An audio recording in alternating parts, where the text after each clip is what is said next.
case of patient with cystic fibrosis,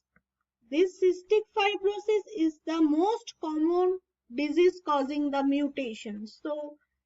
in case of cystic fibrosis, the CFTR protein, that protein triggered the ER stress or endoplasmic reticulum stress that lead to activation of the unfolded protein response pathway, unfolded protein response pathway, that is